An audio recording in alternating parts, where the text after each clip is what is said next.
யாராவது முதல் முறையாக இணைந்திருந்தால் உங்களுக்கு ஒரு விசேஷித்த வரவேற்பு.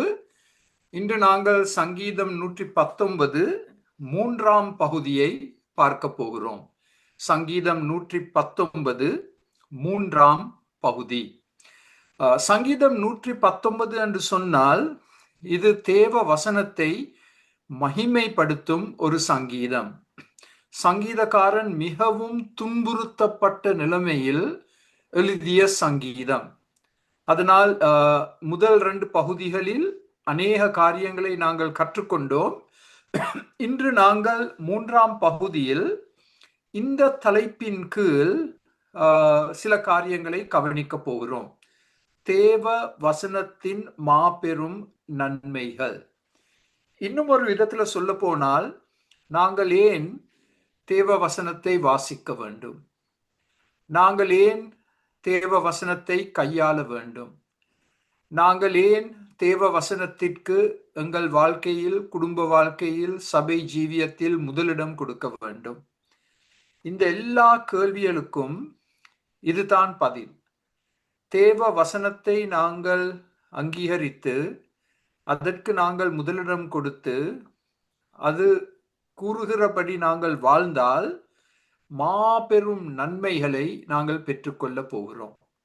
மாபெரும் ஆசீர்வாதங்களை பெற்றுக்கொள்ள போகிறோம். ஸோ இந்த ஒரு சங்கீதத்தை வைத்து நாங்கள் பெற்றுக்கொள்ளக்கூடிய நன்மைகள் என்ன என்பதை நாங்கள் ஒவ்வொன்றாக பார்க்க போகிறோம். முதலாவதாக சகோதரி மிக அருமையாக பாடிய பாடல் சங்கீதம் 119 9ஆம் வசனத்தை மையமாக வைத்து எழுதப்பட்ட பாடப்பட்ட பாடல். முதலாவது, பரிசுத்த வாழ்க்கை வாழ்வதற்கு. எங்களுக்கு ஏன் தேவ வசனம் இன்றி அமையாதது? ஒரு பரிசுத்த வாழ்க்கை வாழ்வதற்கு. அதற்காகத்தான் நாங்கள் ரட்சிக்கப்பட்டோம், அதற்காகத்தான் நாங்கள் அழைக்கப்பட்டிருக்கிறோம், ஒரு பரிசுத்த வாழ்க்கை வாழ்வதற்கு. இதற்கு இன்னும் ஒரு வார்த்தை கொடுக்க வேண்டும் என்று சொன்னால், ஒரு பிரித்தெடுக்கப்பட்ட வாழ்க்கையை வாழ்வதற்கு. பிரித்தெடுக்கப்பட்ட வாழ்க்கை. ஸோ இந்த 9ஆம் வசனத்தில் வாலிபன் என்று சொன்ன போதிலும் இது எங்கள் எல்லாருக்கும் மிகவும் பொருத்தமான ஒரு வசனம். வாலிபன் தன் வழியை எதினால் சுத்தம் பண்ணுவான், உமது வசனத்தின்படி தன்னை காத்து கொள்கிறதினால் தானே. ஸோ ஒரு கேள்வி கேட்கப்படுது, அதுக்கு பதிலும் கொடுக்கப்படுது. ஒரு வாலிபன் பாவ சிற்றின்பங்கள் நிரப்பப்பட்ட இந்த உலகத்தில் பிசாசினால் தினமும் சோதிக்கப்படும் ஒரு வாலிபன், ஒரு நபர் எப்படி தன்னை பரிசுத்தமாக காத்துக்கொள்ள முடியும்? அதற்கான பதில் இந்த வசனத்தின் 2ஆம் பகுதியில் கொடுக்கப்பட்டுள்ளது. தேவ வசனத்தின்படி தன்னை காத்து கொள்கிறதினால் தானே. வேத வசனம் அவனுக்கு ஒரு பாதுகாப்பு, வேத வசனம் அவனுக்கு ஒரு வழிகாட்டி. அந்த வசனத்தின்படி இந்த வாலிபன் வாழ முயன்றால் ஆண்டவர் கொடுக்கும் பரிசு ஒரு பரிசுத்த வாழ்க்கை. இது சரியான சிம்பிள் எடுத்து சொல்வதற்கு, இது காம்ப்ளிகேட்டட் இல்லை. ஆனால் இதை கடைபிடிப்பது தான் இவ்வளவு கஷ்டம். இதை கடைபிடிப்பது தான் இவ்வளவு கஷ்டம். இன்று தேவ வசனத்தை வாசிப்பது என்று சொன்னாலே ஒரு பெரிய சவால், ஒரு பெரிய போராட்டம். நான் பொதுவாக கேட்கும் ஒரு கேள்வி, நீங்கள் ஒவ்வொரு நாளும் எவ்வளவு நேரத்தை நீங்க செலவழிப்பீங்க வேத வாசிப்பில்? நான் மிகவும் ஆச்சரியப்பட்டிருக்கிறேன், அதிர்ச்சி அடைந்திருக்கிறேன் கொடுக்கப்படும் பதில்களை கேட்கும் பொழுது. ஒரு சிலரை தவிர பொதுவாக சொல்ல போனால் வேதத்தை வாசிப்பது மிகவும் குறைவு. எல்லாரும் பிசி பிசி பிசி என்று சொல்லி வேத வாசிப்பை அவர்கள் நிப்பாட்டிவிட்டு அதற்கு முதலிடம் கொடுக்காமல் அதன் மூலமாக வாழ்க்கையில் வரும் மிகப்பெரிய தாக்கங்கள். ஸோ எந்த பாவத்தில் இருந்தும் நாங்கள் வெற்றி பெற வேண்டும் என்றால் வேத வசனம் எங்கள் வாழ்க்கையில் வல்லமையாக கிரியை செய்ய வேண்டும். இந்த 140ஆம் வசனத்தை பார்த்தால் அதன் முதல் பகுதி, உமது வார்த்தை மிகவும் புடமிடப்பட்டது.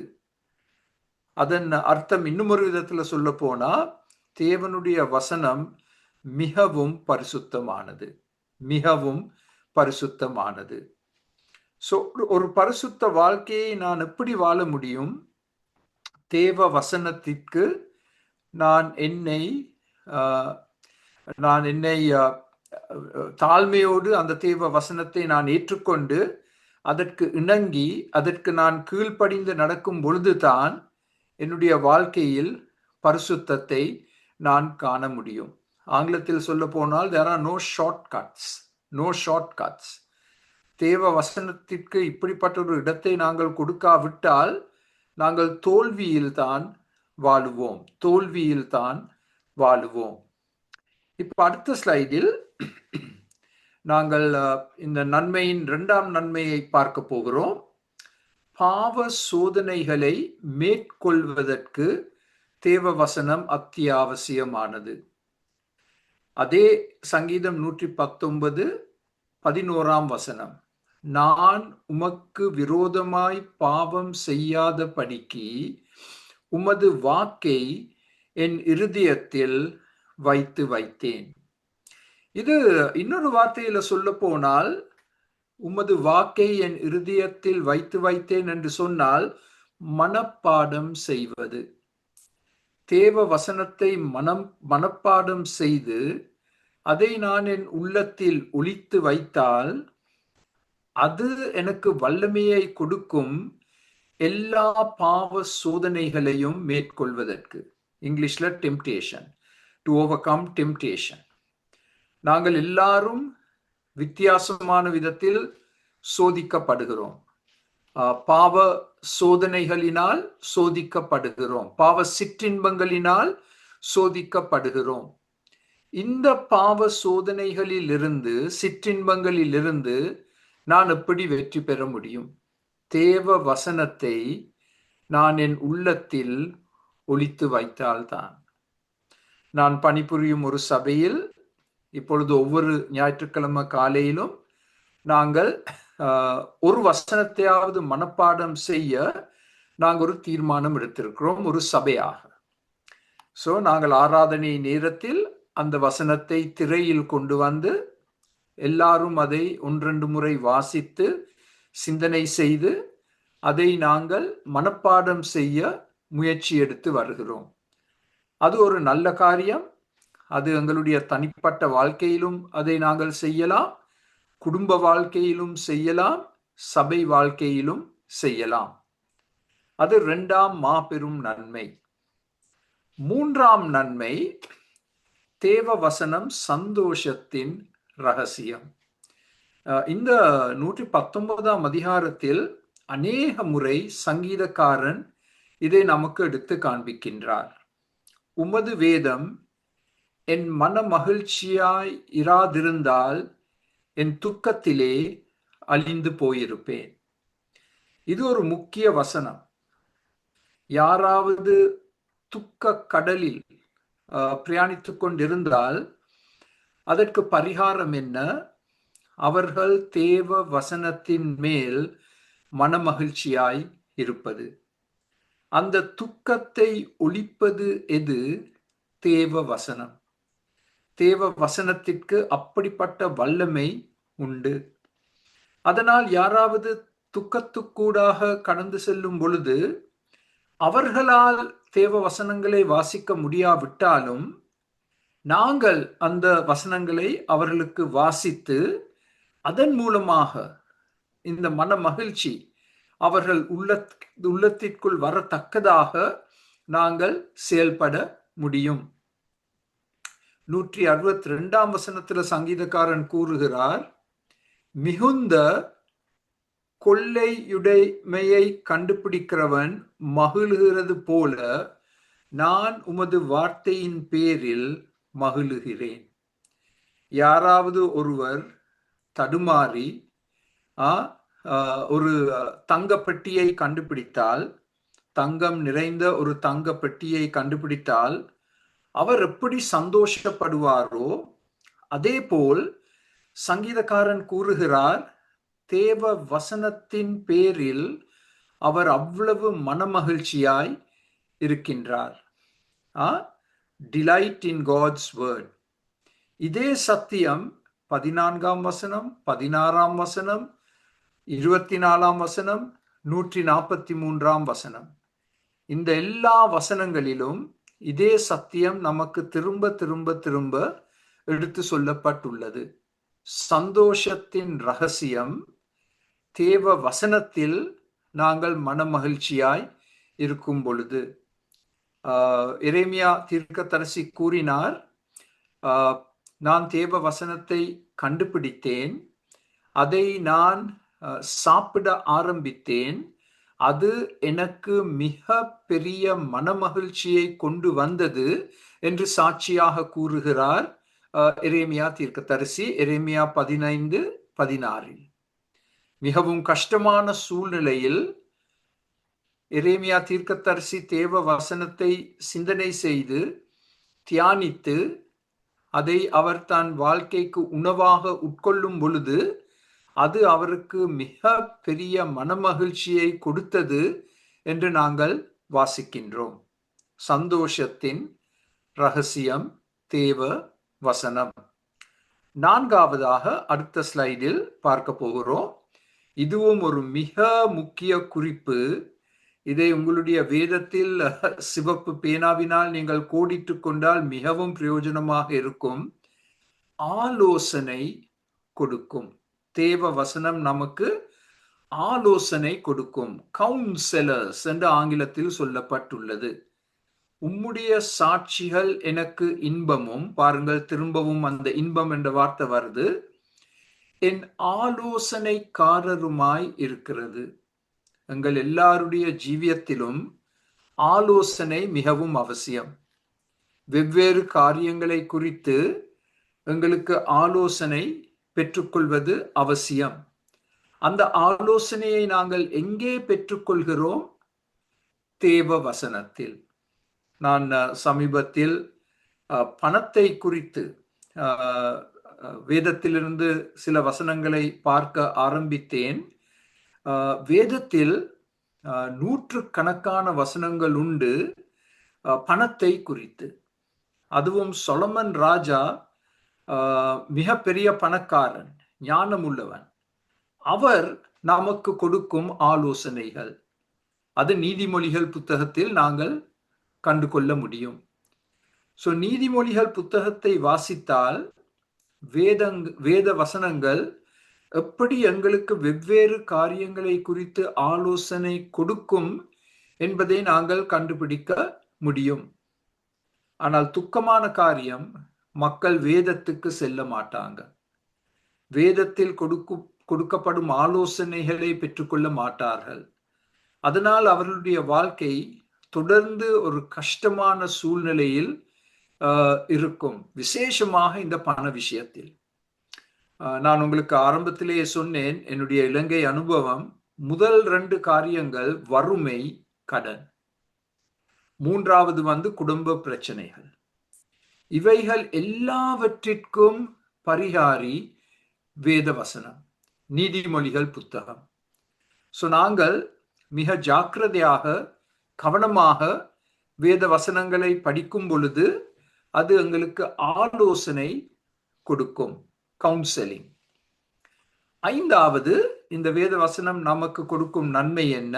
5வது, வேத வசனம் எங்களை உயிர்ப்பிக்கும், எங்களை எழுப்பும்.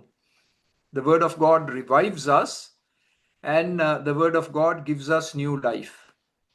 பாருங்கள் 25ஆம் வசனத்தில் சங்கீதக்காரன் என்ன கூறுகிறார்?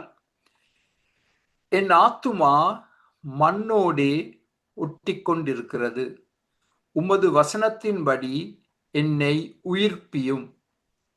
அதாவது சங்கீதக்காரன் மரித்து போகும் ஒரு நிலைமைக்கு தள்ளப்பட்டிருக்கிறார். அவருக்கு சரீரத்தில் வேதனை, வியாதியாயிருக்கலாம், மரணம் எப்பொழுது வரும் என்று தெரியாத ஒரு நிலை. அந்த நிலைமையில் அவருடைய சாட்சி என்ன? தேவ வசனம் அவரை உயிர்ப்பித்தது. புது உயிர் கொடுத்தது, புது ஜீவன் கொடுத்தது. 50ஆம் வசனத்தில் அதுவே தேவ வசனம், என் சிறுமையில் எனக்கு ஆறுதல், உம்முடைய வாக்கு என்னை உயிர்ப்பித்தது. அநேக முறை எங்களுடைய ஆவிக்குரிய வாழ்க்கையில் நாங்கள் மரித்து போனவர்களை போல் காணப்படலாம். அப்படிப்பட்ட நேரங்களில் நாங்கள் வேத வசனத்தை எடுத்து வாசிக்கும் பொழுது எங்களை அறியாமலே அந்த வசனம் எங்களை உயிர்ப்பிக்கும், எங்களுக்கு புது ஜீவன் கொடுக்கும். இதை நான் எவ்வளவோ முறை என்னுடைய வாழ்க்கையில் கண்டுபிடித்திருக்கிறேன், அனுபவித்திருக்கிறேன். அருமையானவர்களே, நாங்கள் ஒரு மரண நிலைமையில் காணப்பட்டால், ஆவிக்குரிய விதத்தில் சரீரத்தில் கூட நாங்கள் மிகவும் பிளவீனமடைந்த ஒரு நிலைமையில் காணப்படும் பொழுது தேவ வசனங்கள் எங்களை உயிர்ப்பிக்கும், எங்களுக்கு எழுப்புதலை கொடுக்கும். இதே சத்தியம் 149ஆம் வசனத்திலும் 156ஆம் வசனத்திலும் சொல்லப்பட்டுள்ளது. இப்பொழுது அடுத்த ஸ்லைடில்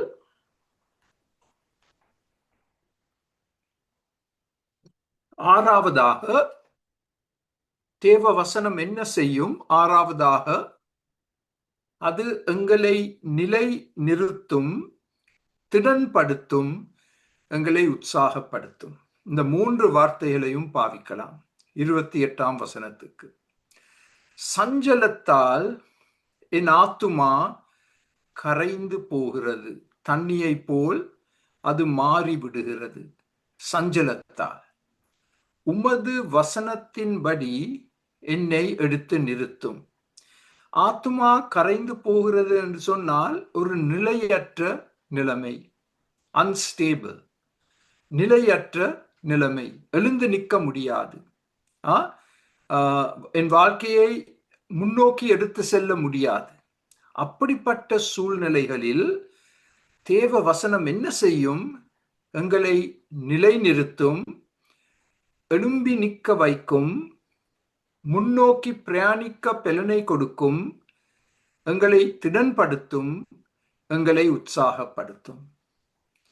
அதனால்தான் நாங்கள் தேவ வசனத்திற்கு முதலிடம் கொடுக்கிறோம் எங்கள் வாழ்க்கையில். அதை நாங்கள் வாசிக்கிறோம். 7வது தேவ வசனத்தின் நன்மைகள் பட்டியலில் 7வதாக வரும் காரியம், தேவ வசனம் சத்திய வசனம். உங்கள் எல்லாருக்கும் தெரியும், இலங்கையிலும் இந்தியாவிலும் சத்திய வசன நிர்வாகம் இருக்கின்றது. வானொலி மூலமாக தேவ வசனத்தை பரப்பும் ஒரு நிர்வாகம் சத்திய வசனம். அது எங்கே இருந்து எடுக்கப்பட்டது? வேதத்தில் இருந்து.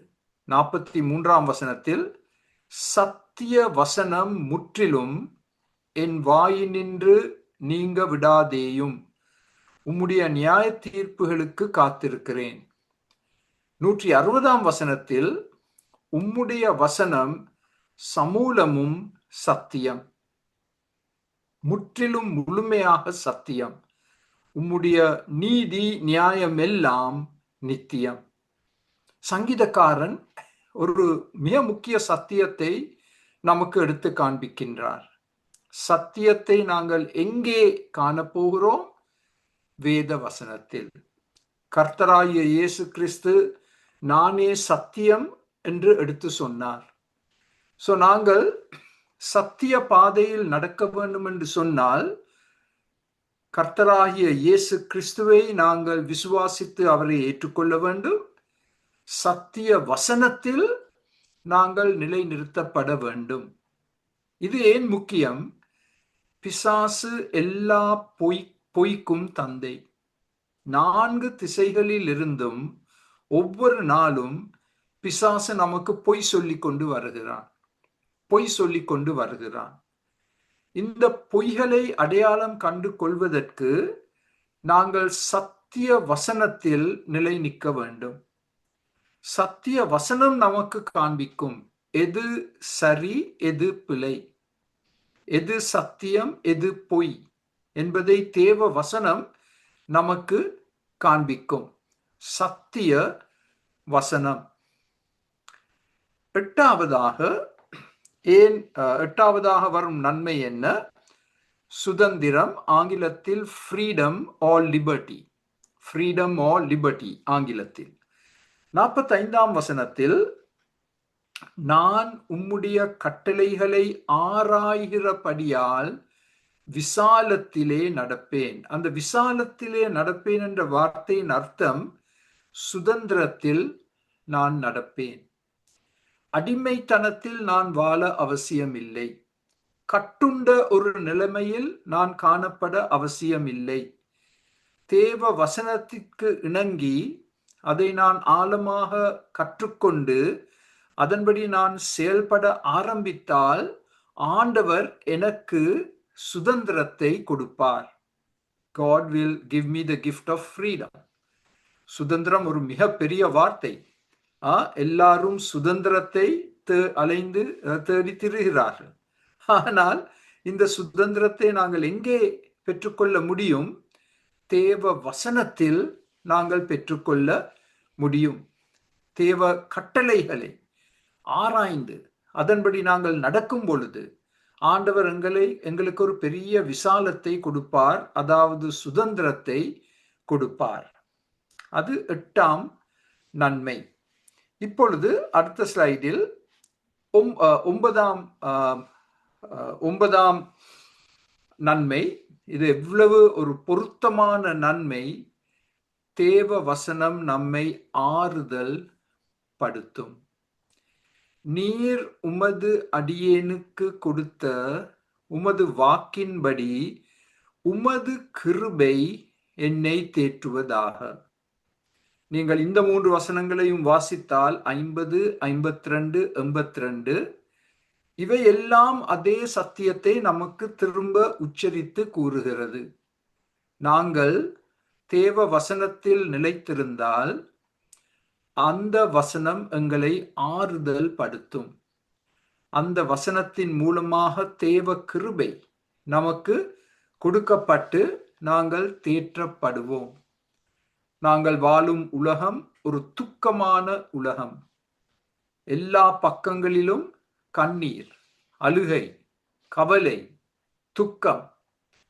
சோ துக்கத்தில் இருக்கும் இந்த மக்களை நாங்கள் எப்படி ஆறுதல் படுத்த முடியும்? தேவ வசனத்தின் மூலமாக. சோ நீங்கள் எந்த வீட்டு சந்திப்புக்கு போனாலும் ஏதோ ஒரு ஆறுதல் வார்த்தையை வேதத்திலிருந்து எடுத்து கூறும் பொழுது அது மக்களுக்கு ஆச்சரியமாக ஆறுதலை கொடுக்கும். கடந்த செவ்வாய்க்கிழமை நான் இந்த வயோதிபருக்காக ஒரு இடத்தில் ஒரு செய்தியை கொடுத்தேன். அதை நான் ஏசாயா 66:13 வைத்து அந்த செய்தியை நான் கொடுத்தேன். ஒரு தாய் தன் மகனை, மகளை, குழந்தையை எப்படி தேற்றுகிறார்களோ அதே போல் நம்முடைய தேவன் எங்களை தேற்றுகிறார். உமது கோலும் உமது தடியும் என்னை தேற்றும். எல்லா ஆறுதலின் தேவன் எங்கள் தேவன். அந்த செய்தியில் ஆண்டவர் எங்களை எப்படி தேற்றுகிறார் என்பதற்கான 5 காரியங்களை நான் சுட்டி காட்டினேன். எங்கள் எல்லாருக்கும் இந்த ஆறுதல் மிக அவசியம். நாங்கள் எல்லாரும் காயப்பட்ட மக்கள், அதை மறந்துவிட வேண்டாம். ஊழியக்காரராகிய நாங்கள் அதை மறந்துவிடக் கூடாது. நாங்களும் காயப்பட்ட மக்கள். நாங்கள் போய் சந்தித்து தேவ செய்தியை கொடுக்கும் மக்களும் காயப்பட்ட மக்கள். காயப்பட்ட மக்களுக்கு மருந்து அவசியம். அந்த மருந்து தான் தேவ வசனம். தேவ வசனத்தை நாங்கள் எடுத்து சொல்லும் பொழுது தூய ஆவியானவர் அந்த வசனங்களை பாவித்து மக்கள் உள்ளங்களில் ஆறுதலை கொண்டு வருவார். இப்ப 10ஆவதாக 10ஆம் நன்மை, தேவ வசனம் நமக்கு அதிக ஞானத்தையும் அறிவையும் கொடுக்கும். அறிவை இன்று பெற்றுக்கொள்வது மிக சுலபம். ஒரு பள்ளிக்கூடத்துக்கு போகலாம், பல்கலைக்கழகத்துக்கு போகலாம், ஆன்லைன் எவ்வளவோ பாடங்கள் இருக்கின்றது. அவற்றில் நாங்கள் கலந்து கொள்ள முடியும், அறிவை பெற்றுக்கொள்ள முடியும். ஒரு நூல் நிலையத்துக்கு சென்று எவ்வளவோ அறிவை நாங்கள் பெற்றுக்கொள்ள முடியும். ஆனால் தேவ அறிவை நாங்கள் பெற்றுக்கொள்ள வேண்டும் என்றால், தேவன் கொடுக்கும் ஞானத்தை பெற்றுக்கொள்ள வேண்டும் என்றால், நாங்கள் தேவ வசனத்திற்கு செல்ல வேண்டும். இந்த 3 வசனங்களையும் கவனமாக பாருங்கள். 98ஆம் வசனம், நீர் உம்முடைய கற்பனைகளை கொண்டு என்னை என் சத்துருக்களிலும் அதிக ஞானமுள்ளவன் ஆக்குவீர், அவைகள் என்றென்றைக்கும் என்னுடனே இருக்கின்றது. உங்களுடைய கையில் பேனா இருந்தால் அதிக ஞானம் உள்ளவன் ஆக்குகிறீர் என்பதை கோடிட்டுக் கொள்ளுங்கள். நீங்கள் பள்ளிக்கூடத்துக்கு செல்லாமல் இருக்கலாம், உங்களுக்கு பெரிய பட்டம் பதவி இல்லாமல் இருக்கலாம். ஆனால் தேவ வசனத்தை நீங்கள் கை கொண்டு கீழ்ப்படிந்து நடக்கும் பொழுது எங்கள் சத்துருக்களிலும் அதிக ஞானமுள்ளவர்களாக்குவார் ஆண்டவர் எங்களை. எங்கள் சத்துருக்கள் மிகவும் ஆச்சரியப்பட போறாங்க. கர்த்தராகிய இயேசு கிறிஸ்துவை பார்த்து தம்முடைய சொந்த ஊர் மக்கள் என்ன சொன்னாங்க? இவருக்கு எங்கிருந்து இந்த ஞானம் வந்துச்சு, இவருக்கு எங்கிருந்து இவ்வளவு பெரிய அறிவு வந்துச்சு என்று கேள்வி கேட்க ஆரம்பித்தார்கள். அதே போல் உங்களையும் என்னையும் பார்த்து மக்கள் பிரமித்து ஆச்சரியப்பட்டு அதே கேள்வியை கேட்க போறாங்க. இவனுக்கு எங்கிருந்து இப்படிப்பட்ட அறிவு, இவனுக்கு எங்கிருந்து இப்படிப்பட்ட ஞானம்? அதை தேவ வசனத்தின் மூலமாக நாங்கள் பெற்றுக்கொள்கிறோம். 100ஆம் வசனம், உம்முடைய கட்டளைகளை நான் கை கொண்டிருக்கிறபடியால் முதியோர்களை பார்க்கிலும் ஞானம் உள்ளவனாய் இருக்கிறேன். 98ஆம் வசனத்துல சத்துருக்கள் என்று சொல்லப்பட்டுள்ளது. 100ஆம் வசனத்தில் முதியோர்கள் என்று சொல்லப்பட்டுள்ளது. நாங்கள் பொதுவாக முதியோர்களுக்கு கௌரவத்தை கொடுக்கிறோம், மரியாதையை கொடுக்கிறோம். ஏனென்றால் அவர்களிடம் அறிவு மாத்திரமல்ல, அனுபவமும் இருக்கு, முதிர்ச்சியும் இருக்கு. பொதுவாக சொல்ல போனால் இந்த 3 காரியங்களும் பொதுவாக அநேக முதியோர்களிடம் இருப்பதை நாங்கள் அவதானிக்க முடியும். அறிவு இருக்கு, அதே போல் அனுபவம் இருக்கு, அதே போல் ஒரு முதிர்ச்சி இருக்கு. ஸோ நாங்கள் அதனால்தான் இந்த முதியோர்களோடு நேரம் செலவழிக்க விருப்பப்படுகிறோம். அவர்களிடமிருந்து கற்றுக்கொள்ள, அவர்கள் சொல்லும் கதைகளை கேட்பதற்கு, அதிலிருந்து நாங்கள் எதையெல்லாம் கற்றுக்கொள்ள முடியும் என்ற நோக்கத்துக்காக. ஆனால் இங்கே சங்கீதக்காரன் கூறுகிறார், முதியோர்களை பார்க்கிலும் எனக்கு ஆண்டவர் அதிக ஞானத்தை கொடுத்திருக்கிறார். ஏன்? நான் தேவ வசனத்தின்படி வாழும் ஒருவனாக காணப்படுகிற படியால். சத்துருக்கள், முதியோர். இப்போ ஒரு 3ஆம் கூட்டத்தை பார்க்க போறோம் அடுத்த ஸ்லைடில்.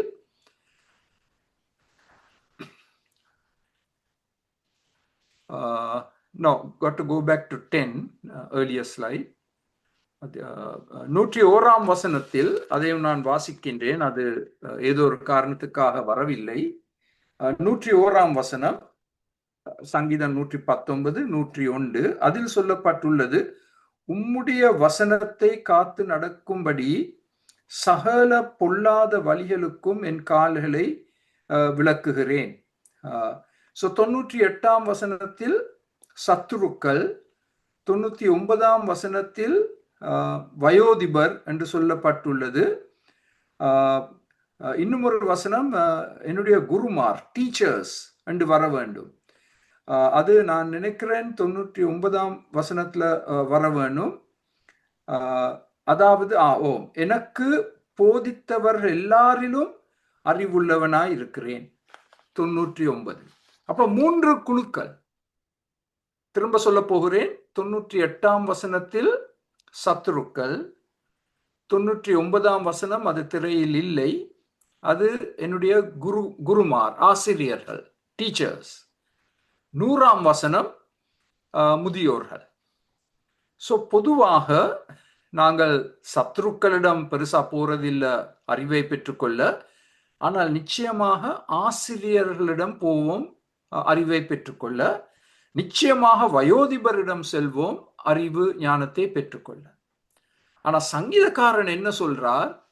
நான் தேவ வசனத்தை நேசித்து அதன்படி நான் நடக்க ஆரம்பிக்கும் பொழுது தேவன் எனக்கு அதிக அறிவையும் ஞானத்தையும் கொடுத்து மக்கள் அதை கண்டு உணர்ந்து ஆச்சரியப்படுவார்கள்.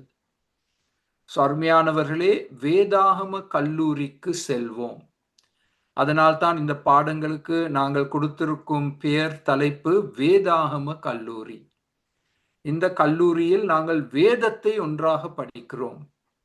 இந்த காரணங்களுக்காக, இந்த 10 காரணங்களுக்காக, ஆனால் இப்பொழுது முக்கியமாக இந்த 10ஆம் காரணத்திற்காக, இன்றைய உலகத்தில் ஞானம் எவ்வளவு அவசியம், அதுவும் அதிக ஞானம், அதை வேதம் நமக்கு கொடுக்கும்.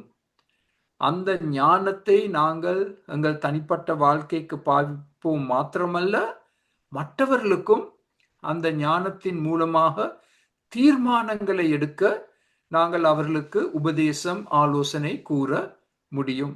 அநேகர் நம்மிடத்தில் வருவார்கள் தீர்மானங்களை எடுப்பதற்கான ஞானத்தை பெற்றுக்கொள்ள. அந்த ஞானத்தை நாங்கள் தேவ வசனத்தின் மூலமாக மக்களுக்கு எடுத்து காண்பிக்க வேண்டும். இப்ப அடுத்த ஸ்லைடில் 11ஆம் காரியம், வழி நடத்துதல். வழி நடத்துதல். 65ஆம் வசனத்தில் சங்கீதக்காரன் கூறுகிறார், கர்த்தாவே, உமது வசனத்தின்படி உமது அடியேனை நன்றாய் நடத்தினீர். இந்த வசனத்தை நாங்கள் பொதுவா பாவிக்கிறதில்லை. இந்த வசனத்தை நாங்கள் பொதுவாக சுட்டி காட்டுறதில்லை. ஆனால் எவ்வளவு அவசியமான ஒரு வசனம். தேவ வசனத்தின்படி ஆண்டவர் எங்களை நன்றாய் நடத்தி இருக்கிறார் என்று நாங்கள் சாட்சி சொல்லக்கூடியதாக இருக்க வேண்டும். எங்களுக்கு தெரிந்த வசனம், மனப்பாடமாக நாங்கள் மிகவும் நேசிக்கும் வசனம் 105ஆம் வசனம். உம்முடைய வசனம் என் கால்களுக்கு தீபமும் என் பாதைக்கு வெளிச்சமுமாய் இருக்கிறது. அந்த காலத்தில் நீங்கள் ஒரு பாதையில் இருட்டு நேரத்தில் நடந்தால் உங்களுக்கு உங்கள் கையில் ஒரு தீபம் இருக்கும். அந்த தீபம் 2 காரியங்களை செய்யும். ஒன்று, அடுத்ததாக நான் எடுக்க வேண்டிய படியை எனக்கு சுட்டி காட்டும். ஆனால் அதே சமயத்தில் நான் நடக்கும் பாதையை வெளிச்சப்படுத்தும். அப்ப 2 காரியங்களை செய்து, ஒன்று, அடுத்ததாக நான் எடுக்க வேண்டிய படி என்ன, ஆனால் அதே சமயத்தில் நான் நடக்க வேண்டிய பாதை எப்படிப்பட்டது என்பதையும் அந்த தீபம் எனக்கு காண்பிக்கும். அதுதான் தேவ வசனம். தேவ வசனம் நான் அடுத்ததாக என்ன படியை எடுக்க வேண்டும் என்பதை எனக்கு காண்பிக்கும். அது என்னை காக்கும். படிய கவனமா எடுத்து வை, இங்க ஒரு குழி இருக்கு, இங்க ஒரு பெரிய கல் இருக்கு, அதுல தடுமாறி விழாத என்று இந்த தீபம் எனக்கு அந்த அபாயங்களை சுட்டி காட்டும். அடுத்ததாக நான் எடுக்க வேண்டிய படியை எனக்கு காண்பிக்கும். அதே சமயம் இன்னும் எவ்வளவு தூரம் நான் நடக்க வேண்டும் என்பதையும் எனக்கு காண்பிக்கும். அருமையானவர்களே, தேவ வசனம் எங்களை வழி நடத்தும். அடுத்ததாக நான் என்ன தீர்மானம் எடுக்க வேண்டும், என்ன படியை நான் எடுக்க வேண்டும், இதை குறித்து ஒரு காரியத்தை சொல்ல விருப்பப்படுகிறேன். அநேக காரியங்களில் ஒரு காரியம், பொறுமை இழக்க வேண்டாம். சந்தேகங்கள் இருந்தால் தயவு செய்து தீர்மானம் எடுக்க வேண்டாம். சந்தேகங்கள் இருந்தால் தீர்மானம் எடுக்க வேண்டாம். ஒரு தெளிவு வரும் வரைக்கும் ஆண்டவருக்காக காத்திருக்க வேண்டும். நாங்கள் மிகவும் எளிதில் பொறுமை இழக்கிறோம். பொறுமை இழந்து அவசரப்பட்டு தீர்மானங்களை எடுத்து ஒரு மாபெரும் கிரயம் செலுத்த நேரிடும். கவலைப்படுவோம். அதனால் பொறுமையாக ஆண்டவருடைய வழி நடத்துதலுக்காக காத்திருப்பது மிக மிக மிக அவசியம். அவசரப்பட வேண்டாம். சந்தேகங்கள் இருந்தால் தொடர்ந்து வேதத்தை படித்து வாசித்து அவர் காண்பிக்க போகும் காரியத்துக்காக காத்திருங்கள். வழி நடத்துதல். அநேக முறை முக்கியமான தீர்மானங்களை எடுக்கும் நேரத்தில் நான் விசுவாசிகளிடம் கேட்கும் கேள்வி, ஆண்டவர் உங்களுக்கு என்ன வசனத்தை சுட்டி காட்டினார் இந்த தீர்மானத்தை எடுப்பதற்கு? அது ஒரு நல்ல கேள்வி. அது திருமணமாக இருக்கலாம், அது உத்தியோகமாக இருக்கலாம், அது வெளிநாட்டுக்கு செல்வதாக இருக்கலாம், அது இடமாற்றமாக இருக்கலாம். ஆண்டவர் உங்களுக்கு எந்த வசனங்களை காண்பித்தார் இந்த தீர்மானத்தை எடுப்பதற்கு என்று நாங்கள் தேவ வசனத்திலிருந்து சாட்சிகளை கொடுக்கக்கூடியதாக இருக்க வேண்டும். அப்ப எங்களுக்கு ஒரு உறுதி நிச்சயம் வரும். தேவ வசனத்தின் அடிப்படையில் எடுக்கப்பட்ட தீர்மானங்கள். இதை குறித்து இன்னும் ஒரு எச்சரிக்கை வசனம், உணர்ச்சிகளை வைத்து தீர்மானங்கள் எடுக்கக்கூடாது. உணர்ச்சிகளை வைத்து தீர்மானங்கள் எடுக்கக்கூடாது. ஏன்? உணர்ச்சிகளை நாங்கள் நம்ப முடியாது. உணர்ச்சிகளை நாங்கள் நம்ப முடியாது. உணர்ச்சிகள் ஒரு நாள் மேலிருக்கும், மற்ற நாள் கீழ் இருக்கும். You can't trust your feelings, but you can trust the word of God. உணர்ச்சிகளை நம்ப முடியாவிட்டாலும் தேவ வசனத்தை நாங்கள் நம்பலாம். ஸோ நான் கொஞ்சம் நேரம் எடுத்தேன் இதை விளக்குவதற்கு. ஏனென்றால் இது ஒரு மிகப்பெரிய குழி, இந்த வழி நடத்துதல் அபாய குழி. நாங்கள் அவசரப்பட்டு தீர்மானங்களை எடுத்து இந்த குழிக்குள் விழுந்து எவ்வளவோ பாடுகளை அனுபவிக்கிறோம். இதை நான் கண்டிருக்கிறேன். விசேஷமாக திருமண விஷயத்தில் அவசரப்பட்டு தீர்மானங்கள் எடுத்து மிக பெரிய துன்பம், கவலை, கஷ்டத்துக்குள் தள்ளப்படுவது. ஆண்டவருடைய நேரத்திற்காக, ஆண்டவருடைய வசனத்திற்காக நாங்கள் காத்திருக்க கற்றுக்கொள்ள வேண்டும். அடுத்த ஸ்லைடில் 12ஆம் நன்மையை பார்க்க போகிறோம்.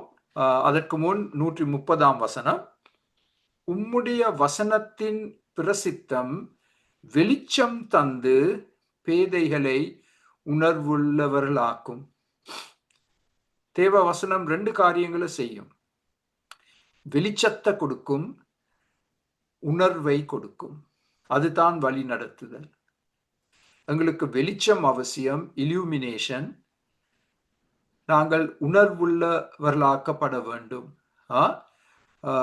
we must be awakened. illumination. இதெல்லாம் எங்கிருந்து வரும்? தேவ வசனத்தின் மூலமாக வரும். 12ஆம் நன்மை ஒரு மிக அருமையான நன்மை. தேவ வசனம் கசப்பை அகற்றி எங்கள் வாழ்க்கையை இனிமையாக்கும்.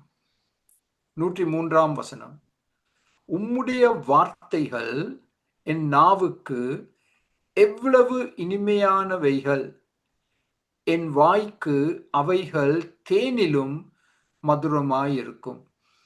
அந்த காலத்தில் இன்று போல தேன் மருந்தாக பாவிக்கப்படும். மாத்திரமல்ல, பிளத்தை கொடுப்பதற்காகவும் பாவிக்கப்படும். ஸோ அந்த காலத்திலும் இன்றும் தேன் எங்களுடைய மருந்து பட்டியில் இருக்கும். ஏன்? தேனை நாங்கள் பாவிக்கலாம் வியாதி நேரத்தில். என்னுடைய ஒரு பெட்டியில் நான் சமீபத்தில் கடந்த வாரத்தில் ஒரு ஒரு போத்தலை நான் வாங்கினேன். தேன் போத்தலை நான் வாங்கினேன். அதை நான் கவனமாக பாவிப்பேன். எனக்கு கொஞ்சம் பிளன் மேலதிகமாக தேவைப்பட்டால் அந்த தேனை நான் அருந்துவேன். இல்லாவிட்டால் அதை நான் ஏதாவது வியாதி வந்தால் இன்னும் மருந்துகளோடு ஒன்று சேர்த்து கலந்து அதை குடிப்பேன். ஸோ சங்கீதக்காரன் சொல்றார், நான் வியாதிப்பட போகிறேன். வாழ்க்கை அனுபவங்கள் மூலமாக எனக்கு வியாதிகள் வரும். அது சரீர வியாதிகளாக இருக்க அவசியம் இல்லை. அது மன வியாதிகளாக இருக்கலாம், உணர்ச்சிகள் சம்பந்தப்பட்ட வியாதிகளாக இருக்கலாம், உறவு வியாதிகளாக இருக்கலாம், கசப்பான அனுபவங்கள், வாழ்க்கையின் கசப்பான அனுபவங்கள். அப்படிப்பட்ட நேரத்தில் தேவ வசனம் அந்த கசப்பை இனிமையாக்கும். அந்த கசப்பை இனிமையாக்கும். அருமையானவர்களே, அது எவ்வளவு பெரிய ஒரு நன்மை. எங்கள் எல்லாருக்கும் இந்த கசப்பான அனுபவங்கள் வரும் பொழுது தேவ வசனம் அந்த அனுபவத்தை இனிமையாக்கும். It will make sweet that which is bitter. 13ஆம் நன்மை, தேவ வசனம் நமக்கு நம்பிக்கை கொடுக்கும். நம்பிக்கை கொடுக்கும். ஆங்கிலத்தில் இதற்கு பெயர் ஹோப். ஹோப். 116ஆம் வசனத்தில், நான் பிழைத்திருப்பதற்கு உமது வார்த்தையின்படி என்னை ஆதரித்தருளும், என் நம்பிக்கை விருதாவாய் போக என்னை வெட்கத்திற்கு உட்படுத்தாதேயும். அப்ப தேவன் மேல் நாங்கள் நம்பிக்கை வைத்திருக்கிறோம். ஒரு நம்பிக்கையான எதிர்காலம் எங்களுக்கு வர வேண்டும் என்று நாங்கள் நம்பி வாழ்கிறோம். அதை எது பூர்த்தி செய்யும்? தேவ வசனம். உமது வார்த்தையின்படி என்னை ஆதரித்தருளும். என் நம்பிக்கை வீண் போகக்கூடாது ஆண்டவரே. உம்முடைய வசனத்தின்படி அதை பூர்த்தி செய்யும். அந்த நம்பிக்கையை பூர்த்தி செய்யும் உம்முடைய வசனத்தின் படி. தேவ வசனம் எங்களுக்கு நம்பிக்கை கொடுக்கும் மாத்திரமல்ல, அந்த நம்பிக்கையை பூர்த்தி செய்யும். அடுத்த ஸ்லைடில் இதுவும் ஒரு மிக அருமையான வசனம். எங்கள் எல்லாருக்கும் தெரிந்த வசனம். தேவ வசனம் எங்களுக்கு மாபெரும் சமாதானத்தை கொடுக்கும். உம்முடைய வேதத்தை நேசிக்கிறவர்களுக்கு மிகுந்த சமாதானம் உண்டு, அவர்களுக்கு இடறல் இல்லை. தேவ வசனம் ஒரு மிக பெரிய சமாதானத்தை எங்களுக்கு கொடுக்கும். அசைக்கப்பட முடியாத, போட முடியாத சமாதானத்தை எங்களுக்கு கொடுக்கும். நாங்கள் எந்த காரியத்தை குறித்தும் இடறல் அடைய மாட்டோம். அந்த சமாதானம் இருந்தால் நாங்கள் தடுமாறி விழமாட்டோம்.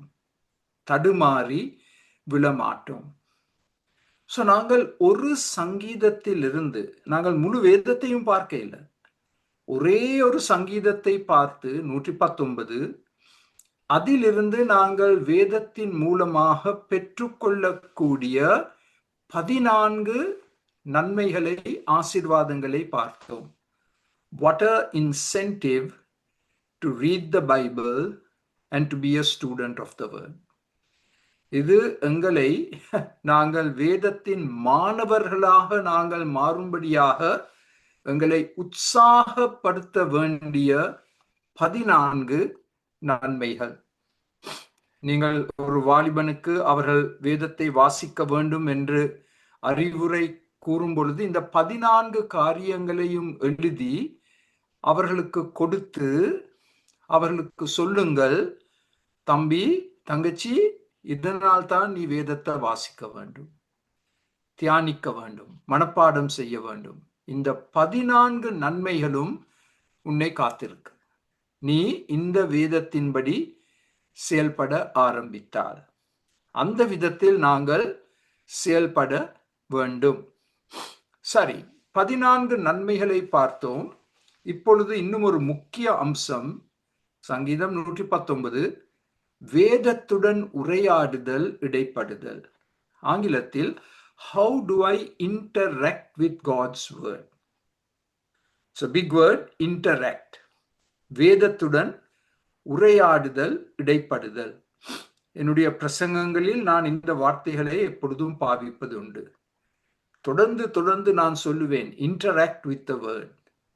தேவ வசனத்தோடு நீங்கள் உரையாட வேண்டும், அந்த வசனத்தோடு நீங்கள் இடைப்பட வேண்டும். இதை குறித்து நான் உங்களுக்கு 11 காரியங்களை சுட்டிக்காட்ட விருப்பப்படுகிறேன். 11 காரியங்கள். இவற்றை கொஞ்சம் நாங்கள் சீக்கிரமாக பார்க்க போகிறோம். முதலாவது, என்னுடைய பொறுப்பு என்று கூட சொல்லலாம். நான் வேதத்தை மிகவும் நேசிக்க வேண்டும். I must love God's word. 97ஆம் வசனத்தில், உமது வேதத்தில் நான் எவ்வளவு பிரியமாயிருக்கிறேன். நாள் முழுதும் அது என் தியானம். இதில் கவனிக்க வேண்டிய முக்கிய 2 வார்த்தைகள், எவ்வளவு பிரியமாய் இருக்கிறேன். 167ஆம் வசனம், என் ஆத்துமா உமது சாட்சிகளை காக்கும், அவைகளை நான் மிகவும் நேசிக்கிறேன். அந்த சிவப்பு பேனாவை எடுத்து மிகவும் நேசிக்கிறேன் என்ற வார்த்தையை கோடிட்டுக் கொள்ளுங்கள். எவ்வளவு பிரியமாய் இருக்கிறேன் என்ற வார்த்தைகளை கோடிட்டுக் கொள்ளுங்கள். அது எங்களுடைய சாட்சியாக இருக்க வேண்டும். வேதத்தின் தேவனை நான் நேசிக்க வேண்டும் என்றால், வேத வசனத்தை எழுதிய அந்த தேவனை நேசிக்க வேண்டும் என்றால், அந்த தேவ வசனத்தை நான் நேசிக்க வேண்டும். அதிக அளவில் நேசிக்க வேண்டும். நான் அதை நேசிக்கிறேன் என்று எப்படி அறிந்து கொள்ள முடியும்? அதுதான் மற்ற குறிப்புகள். ஆனால் பாருங்கள், எவ்வளவு முறை சங்கீதக்காரன் இந்த சாட்சியை கொடுக்கிறார். 48ஆம் வசனத்தில் 140, 159, 165. 165 உங்களுடைய திரையின் மேல் இருக்கு. உம்முடைய வேதத்தை நேசிக்கிறவர்களுக்கு ஆண்டவர் கொடுக்கும் மாபெரும் சமாதானம். முதலாவதாக நான் தேவ வசனத்தை மிகவும் நேசிக்க வேண்டும். இரண்டாவதாக அடுத்த ஸ்லைடில் பார்க்க போகிறோம். 2ஆம் காரியம், அப்படி நான் தேவ வசனத்தை நேசித்தால் இரவும் பகலும் அதை நான் தியானிக்க வேண்டும். தியானித்தல். உமது கட்டளைகளை தியானித்து உமது வழிகளை கண்ணோக்குகிறேன். தியானித்து என்ற வார்த்தை 23ஆம் வசனத்தில், பிரபுக்களும் உட்கார்ந்து எனக்கு விரோதமாய் பேசிக்கொள்கிறார்கள், உமது அடியேனோ பிரமாணங்களை தியானிக்கிறேன். எதிர்ப்புகளின் மத்தியில் நான் தேவ வசனத்தை தியானிப்பேன். 27ஆம் வசனத்தில் தேவ அதிசயங்களை நாங்கள் தியானிக்க வேண்டும் என்று சொல்லப்பட்டுள்ளது. தேவ அதிசயங்களை, அது அற்புதங்களாக இருக்கலாம், இல்லாவிட்டால் தேவ வசனத்தின் அதிசயங்களாக இருக்கலாம். அவற்றை நாம் தியானித்துக் கொண்டிருக்க வேண்டும். இப்ப இதுதான் பெரிய சிக்கல். இந்த 97ஆம் வசனம், இரவும் பகலும் தியானிக்க வேண்டும். ஒரு நாள் 15 நிமிஷம் கூட வேதத்தை வாசிக்க நாங்க எவ்வளவு கஷ்டப்படுகிறோம். இரவும் பகலும் வாசித்த அந்த பகுதியை தியானிப்பது, அது இன்னும் ஒரு கதை. அருமையானவர்களே, இதுதான் ஆண்டவர் எங்களுக்கு வைத்திருக்கும் குறிக்கோள், நோக்கம். இரவும் பகலும் தேவ வசனத்தை நாங்கள் தியானித்துக் கொண்டிருந்தால் பாவத்திலிருந்து காக்கப்படுவோம், பிசாசின் தந்திரங்களில் இருந்து காக்கப்படுவோம், ஆவியானவரின் கனி எங்களுக்குள் உருவாக ஆரம்பிக்கும். அதற்கெல்லாம் காரணம் இரவும் பகலும் தேவ வசனத்தை தியானிப்பது. தியானிப்பது என்று சொன்னால் அதை குறித்து ஆழமாக சிந்தனை செய்வது, அதை குறித்து நாங்கள் திரும்ப திரும்ப திரும்ப வாசிப்பது, ஒரே பகுதியை திரும்ப திரும்ப திரும்ப அர்த்தத்தோடு ஜெபத்தோடு வாசிப்பது, தியானித்தல். ஒரு வார்த்தையை எடுத்து அந்த ஒரு வார்த்தையின் அர்த்தம் தான் என்ன என்பதை தியானித்தல். சோம்பேறிகளுக்கு இடம் இல்லை இந்த விஷயத்துல. சோம்பேறிகளுக்கு இடம் இல்லை. நாங்கள் மிகவும் ஜாக்கிரதையாக உற்சாகத்தோடு இந்த விஷயத்தில் செயல்பட வேண்டும். மூன்றாவது, நாங்கள் வேதத்தோடு எப்படி உரையாட வேண்டும்? மூன்றாவது, கீழ்ப்படிதல். நான் மிக ஆச்சரியப்பட்டேன், இந்த ஒரு அதிகாரத்திலிருந்து கீழ்ப்படிதலை குறித்து நாங்கள் கற்றுக்கொள்ளக்கூடிய காரியங்கள். சோ இதற்கு நாங்கள் கீழ்ப்படிதல் உபதேசம் என்று கூட சொல்லலாம். இந்த ஒரு அதிகாரம், 1 chapter, இந்த ஒரு அதிகாரத்தை வைத்து கீழ்ப்படிதலை குறித்து நீங்கள் ஒரு பாடத்தை உங்களுக்காக நீங்கள் கற்றுக் கொடுக்க முடியும், மற்றவர்களுக்கும் கற்றுக் கொடுக்க முடியும்.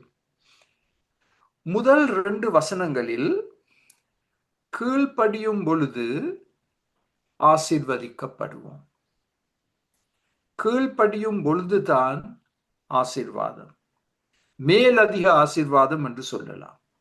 வேத வசனத்தை வாசிக்கும் பொழுதும் ஒரு ஆசீர்வாதம் வரும். ஆனால் கீழ்ப்படியும் பொழுது அதை பார்க்கிலும் ஒரு உயர்வான ஆசீர்வாதம் நமக்கு வரும். 4ஆம் வசனத்தின்படி கருத்தாய் அந்த வசனத்தை கை கொள்ள வேண்டும், அதாவது கீழ்ப்படிய வேண்டும். கருத்தாய் கை கொள்ளுதல், கீழ்ப்படிதல். 3ஆவதாக சங்கீதக்காரன் கூறுகிறார், அவர் ஒரு உறுதியான தீர்மானத்தை எடுத்திருக்கிறார். இங்கிலீஷ்ல இதுக்கு வார்த்தை ரெசல்யூஷன். உறுதியான தீர்மானத்தை எடுத்திருக்கிறார் தேவ வசனத்திற்கு கீழ்ப்படிய. இப்ப பாருங்கள், அடுத்த ஸ்லைடில் இந்த உறுதியான தீர்மானத்துக்கான 2 வசனங்கள்.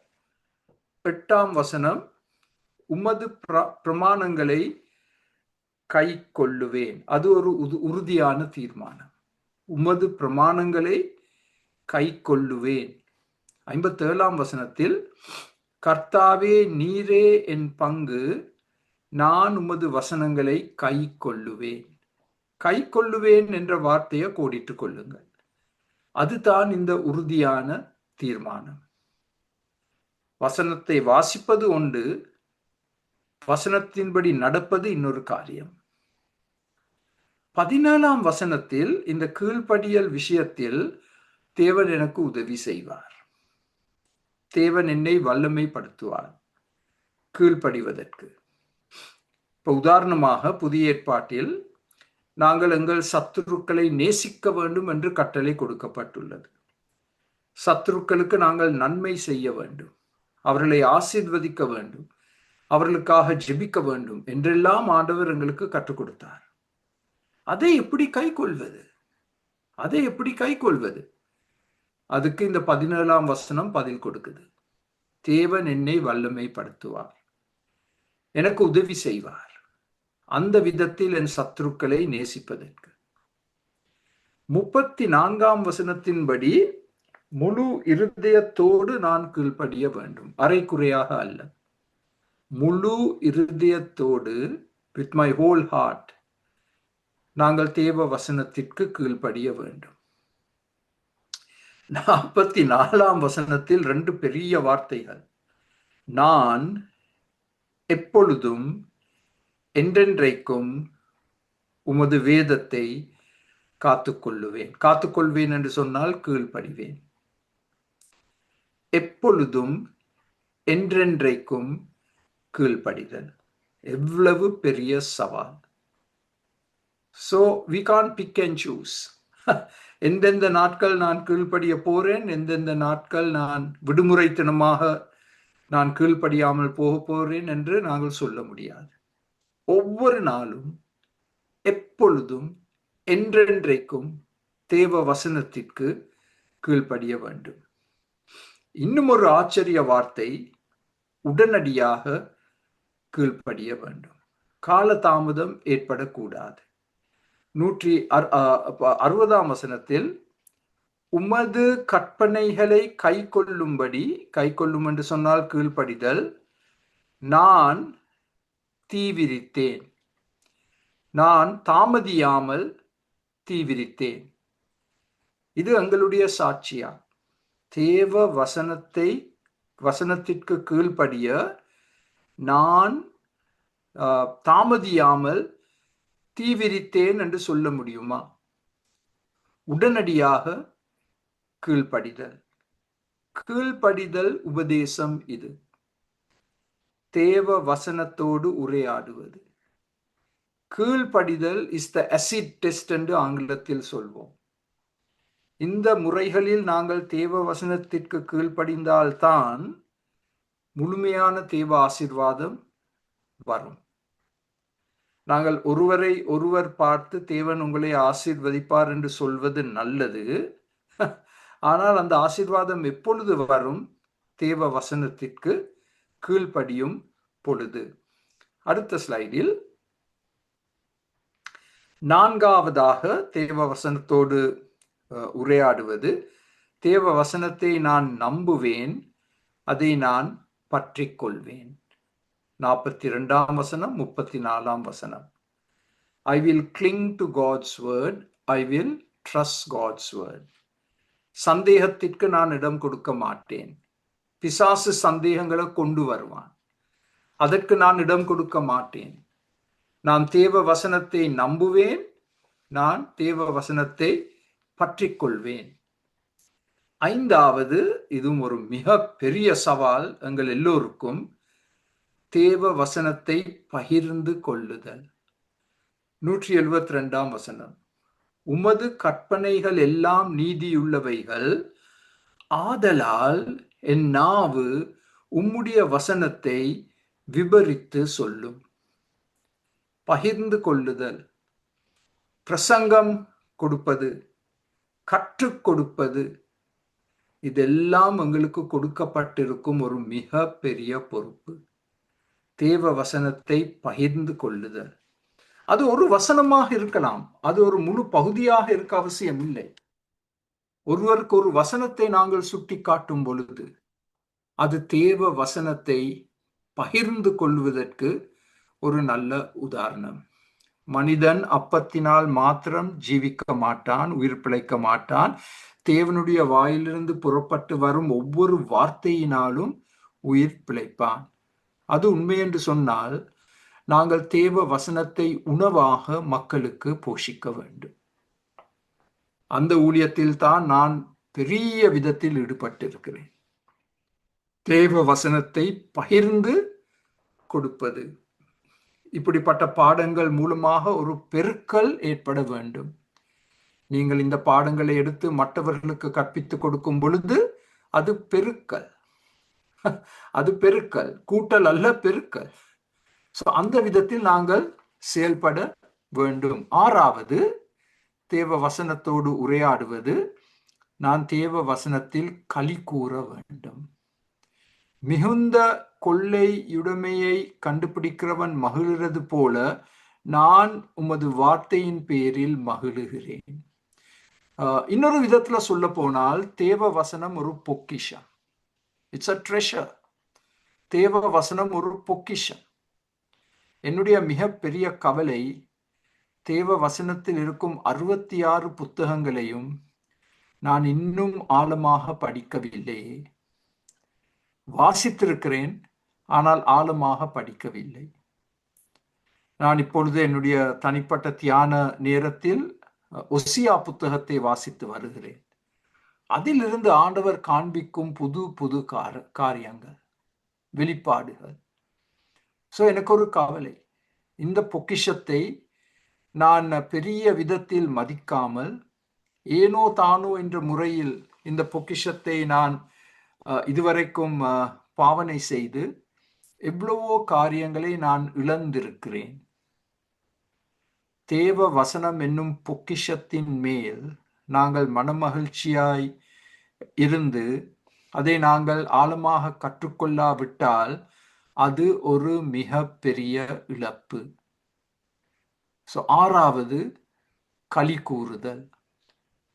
ஏழாவது, தேவ வசனத்தோடு இடைப்படுவது. ஏழாவது, 120ஆம் வசனத்தின்படி, உமக்கு பயப்படும் பயத்தால் என் உடம்பு சிலிர்கிறது, உமது நியாய தீர்ப்புகளுக்கு பயப்படுகிறேன்.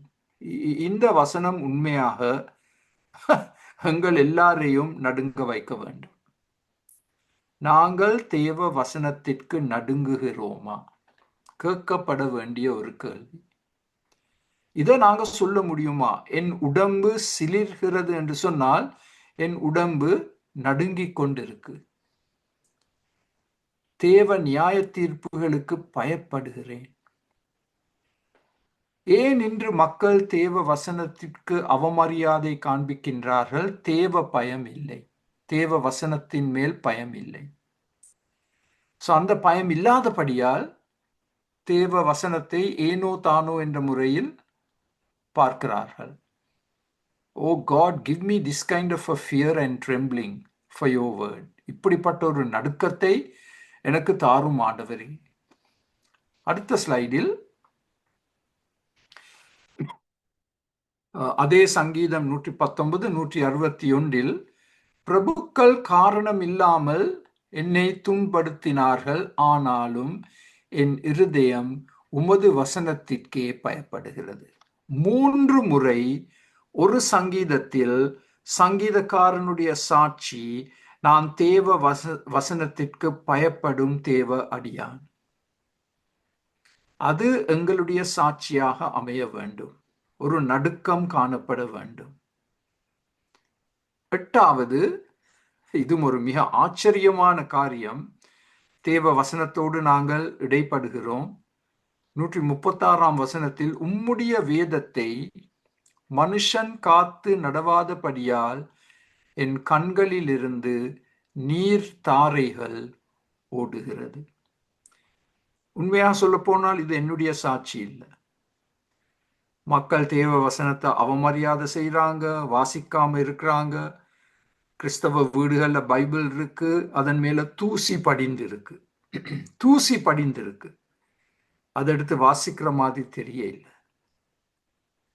இந்த காட்சியில பார்க்கும் பொழுது எங்கள் கண்களில் இருந்து நீர் தாரைகள் ஓடுகிறது, ரிவர்ஸ். சும்மா கண்ணீர் சிந்துவது மாத்திரமல்ல, நான் கண்ணீர் சிந்தி இருக்கிறேன், ஆனால் நீர்த்தாரைகளாக ஓடுகிறது, நோ நோ நோ நோ, அது எனக்கு இல்லை. நான் நினைக்கிறேன் உங்களுக்கும் அது இல்லைன்னு. ஒரு நொறுங்குண்ட உள்ளம், நொறுங்குண்ட உள்ளம்.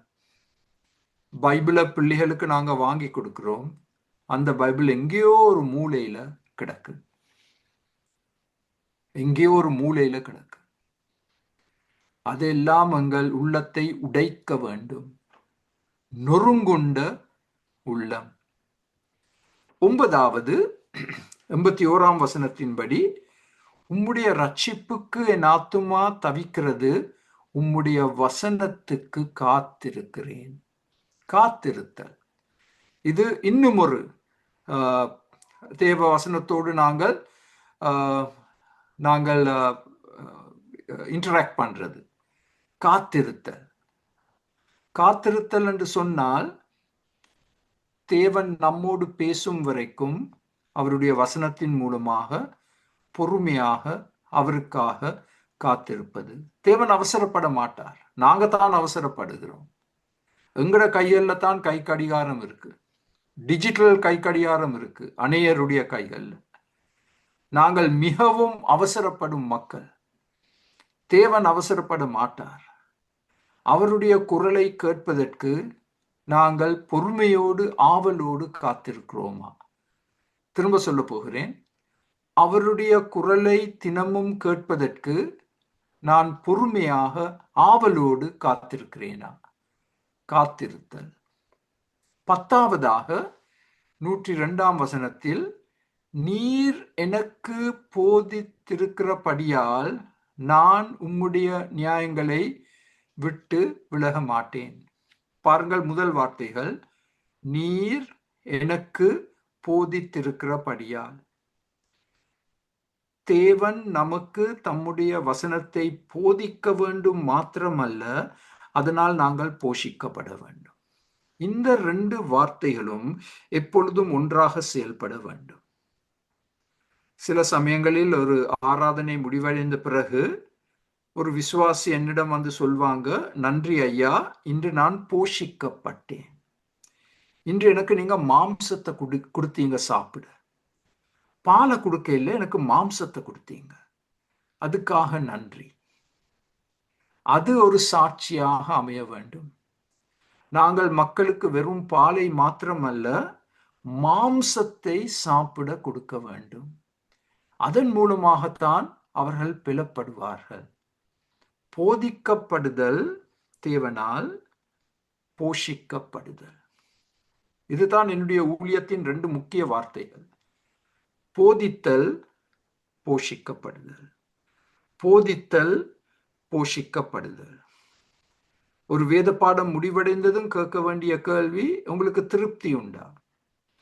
நல்ல உணவை சாப்பிட்ட பிறகு நாங்கள் எப்படி எங்களுடைய வயிற்றை தடவி, ஐயோ நல்லா அருமையான உணவு என்று நாங்கள் சொல்ற விதம், ஒரு வேத பாடத்துக்கு பிறகு, ஒரு பிரசங்கத்துக்கு பிறகு மக்கள் அந்த சாட்சியை கூறக்கூடியதாக இருக்க வேண்டும். நான் போதிக்கப்பட்டேன், நான் போஷிக்கப்பட்டேன், நான் திருப்தி அடைந்தேன். நீங்க நல்லா மாம்சம் கொடுத்தீங்க, இன்னைக்கு சாப்பிடு. நான் ஐ வாஸ் ஸ்டார்விங். தேவ வசனத்துக்கு நான் பசியாக இருந்தேன், இன்று நான் போஷிக்கப்பட்டேன். ஸோ இன்னும் ஒன்று கிடக்கு, அதோடு முடிப்போம். அடுத்த ஸ்லைடில் 11ஆம் காரியம், தேவ வசனத்தை நினைவு கூறுதல். 153ஆம் வசனத்தில், என் உபத்திரவத்தை பார்த்து என்னை விடுவியும், உமது வேதத்தை மறவேன். 176ஆம் வசனம், காணாமற் போன ஆட்டை போல் வழி தப்பி போனேன், உமது அடியேனை தேடுவீராக, உமது கற்பனைகளை நான் மறவேன். எப்படி மறக்க முடியும் தேவ வசனத்தை? ஆனால் துக்கமாக, துயரமாக நாங்கள் தேவ வசனத்தை மறந்து விடுகிறோம். கிரிக்கெட் போட்டிகளுடைய ஸ்கோர்ஸ் எல்லாம் நல்லா ஞாபகத்தில் வைத்து, வேத வசனம் போதிக்கப்பட்டது, அரை மணி தியானத்துக்கு பிறகு நீங்க என்ன கேட்டீங்கன்னு கேட்டா, ஐயோ என்ன சொன்னார், என்ன சொன்னார், என்ன சொன்னார் என்று தலையை சொரிய ஆரம்பிக்கிறோம்.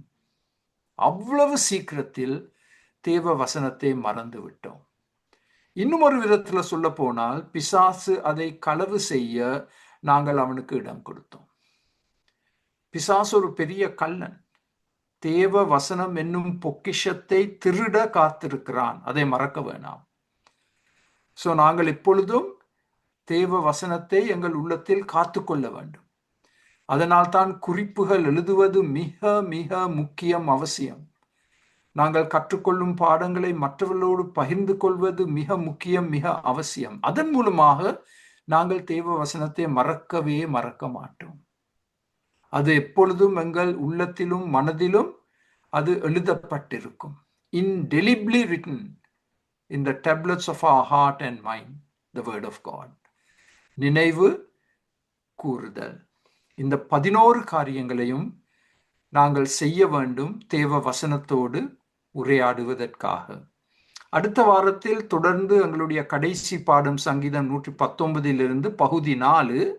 அதில் நாங்கள் பார்க்க போகிற ஒரு காரியம், இந்த சங்கீதத்தில் இருக்கும் உருக்கமான, குறுகிய, வல்லமையுள்ள ஜெபங்கள். இந்த சங்கீதத்திலிருந்து நாங்கள் ஜெபிக்க கற்றுக்கொள்ள போகிறோம். அதற்காக நீங்கள் அடுத்த வாரம் வரைக்கும் பொறுமையாக காத்திருக்க வேண்டும். இப்பொழுது ஜெபிப்போம்.